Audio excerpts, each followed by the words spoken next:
What's up, everybody? This is Whiskey in the Six. I'm Rob. This is the Whiskey of the Year for 2023.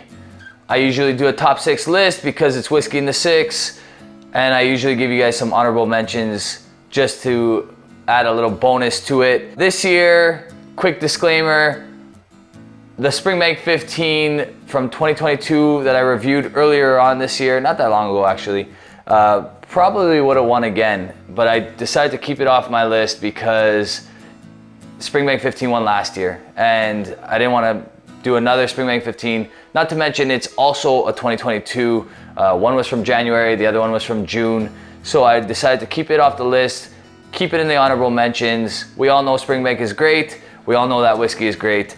We'll move on from there. Other quick honorable mentions, Gordon MacPhail made some great whiskeys. There's a KWM exclusive, which is a Glen Scotia 22 that should be on this list. There's a Kalila that's 23 years old, excellent as well. Didn't quite make the list, but again, very close. I reviewed the Brora 38-year-old this year, and that definitely would have topped the list, but it's way beyond the price range that would be allowed to be on my top 6. Anything under $500 can make the list depending on the score, and obviously that's nowhere near $500. Stay tuned, because Jeremy and I will be doing on the rant a distillery of the year, probably a top 6 for both of us as well. So keep an eye out for that one because it's going to be coming soon. Here we go with my top 6, starting at number 6, the Ledjeg 18-year-old at number 6. This whiskey is very, very good. It's around 200 Canadian dollars, maybe a little bit more in some places, maybe a little bit less, depending on where you get it. Unfortunately, you cannot get this in Canada. I was able to source this from the UK, waited a long time to get my hands on it, finally did the review on it this year. It made it pretty deep into our best 18-year-old whiskey rundown or blind tasting. You can check that out on the Whiskey Rant as well. Didn't quite win that, and this year it falls to number 6, which in my opinion is high praise because I've tried a lot of great whiskey this year. Number 5 is the Tamdhu 18-year-old.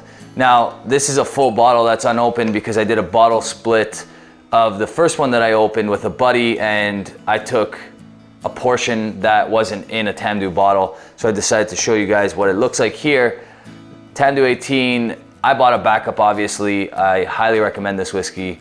It's my number 5, it's excellent. It is the Macallan killer in my opinion. 46.8% ABV, tastes just like a Macallan with the extra ABV, unchill filter, natural color, all those fun things. Excellent whiskey, you guys need this on your bar. Number 4 is a tie for 2 Compass Box Flaming Hearts. These are both absolutely delicious. This is edition 5 and 6. Edition 7 also is out this year and very, very good. So if you can't find these two because they're long gone off the shelves, get that edition 7 because it's delicious. These are just incredible whiskeys, bottled at 48.9%. They have much older whiskey in them, and they hit way above their weight class when it comes to price. Just really, really well priced, very, very good whiskeys from Compass Box. I love them. I think you will too. These are my number 4. Number 3 is the Hazelburn 12-year-old. Now, obviously, anything Springbank is not easy to get these days. The 12-year-old is no exception to that. Only 9,000 bottles, but I had to include this on my list because it's absolutely delicious. Again, this was a bottle split. Would have loved to have the whole thing. So hard to get these days that if you can find someone to split a bottle with, I highly recommend you do so. This one was incredible. Way better in my opinion than the 15-year-old that came out earlier this year. This is a 2022, I believe. Yeah, 2022 November. The 15-year-old was earlier on in 2022. So grab this one instead of the 15-year-old. You'll save some money, and it's actually a lot better. Number 2 is the Longrow 18. Now, this whiskey I've had a love-hate relationship with. Some of the 18s are really good. Some of them are not so good at all. This one in particular was 100% sherry, and it was incredible. Beautiful, beautiful whiskey. I had to find the second one. When this one finishes, I won't panic because I at least have a backup. This whiskey, just so many good things to say about it, but if you're a peat lover, you're gonna absolutely love this. So before we get to my number one, I wanna tell you a quick story. The bottle that got into number one this year, I did not expect myself. I've had backups of a previous version of this whiskey, and it was always great for your money. The value was incredible. You know, you're getting a really good, well-aged whiskey for a very, very good price. But something happened in 2022 and 2023 with this whiskey in particular, because for whatever reason, they decided to use a better portion of first fill sherry casks, or at least more active sherry casks, because this whiskey has significantly improved. I used to like the 18-year-old better than I like the 24-year-old, and obviously you're guessing it now. 24-year-old Anak as my number one.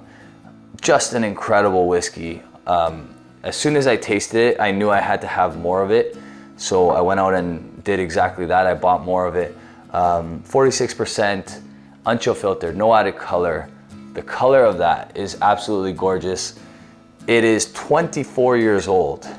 And just to put that into perspective, right now, to get a Macallan 25-year-old, you're looking at well over $2,000. If you want a Balvenie 25-year-old at the LCBO right now, it's $1,600. The Glengoyne 25-year-old is in and around $700 nowadays, depending on where you buy it. Every single whiskey in the market, in the Scotch category, around 25 years old, is north of $500 in this current climate. Unfortunately, that is the world we live in today. But Anak is producing this whiskey, 24 years old, incredible in every way, shape, or form, and it's coming in under $200 Canadian. That is an absolute steal in my opinion. It had to be my number one whiskey. I'm absolutely astonished that they are still producing whiskey of this quality at that price. And good on them. I hope they keep it that way. I really do hope that this review does not change anything. Not that I think my pull is that great, but sometimes when companies hear really high praise about themselves, they decide to jack up the price. I don't think I'm gonna be the only person praising this year. I know that Ralphie did a great review on it. I know that a bunch of people did a great review on it. It stood out for me a lot this year, and I'm really happy to have it on my bar. Really happy to have a couple backups just in case things change in the future. For under $200, you're not getting very much at this quality. You're definitely not getting very much at this age. And good on Anak for keeping it real, keeping it the way it should be with this beautiful bottle. This Whiskey of the Year review comes in at the 8-year mark of this channel. I've been doing this for 8 years. A lot's changed over the years. I'm sure you guys have seen the quality change. I'm sure you guys have seen the beard color change and a whole bunch of other changes. I hope to keep doing this. I really do like it. I really enjoy doing the whiskey rant. I really like hearing your comments. The interaction in the community, meeting the great people in this community has been awesome as well throughout those 8 years. Had a lot of great times. This year in particular, got to try some incredible Gordon MacPhail whiskeys. The Queen Jubilee and the King's Coronation are some of the highlights for sure this year. Obviously, I can't put them on a list like this because I'm absolutely astonished that I could even get to try them, let alone review them. So those obviously are not going to be on this list, but they're worth mentioning because they were absolutely beautiful and just shows you guys the amazing opportunities that I've had thanks to this channel. So I thank you guys, because if it wasn't for you guys, none of that would happen. And that's the honest truth. It's been an incredible journey so far. Hopefully we can do this for at least another 8 more years. I hope you guys have the happiest of holidays. Merry Christmas, pour yourself something very nice, and enjoy family if you can. Enjoy a nice dram if you can. Enjoy some friends if you can. Cheers.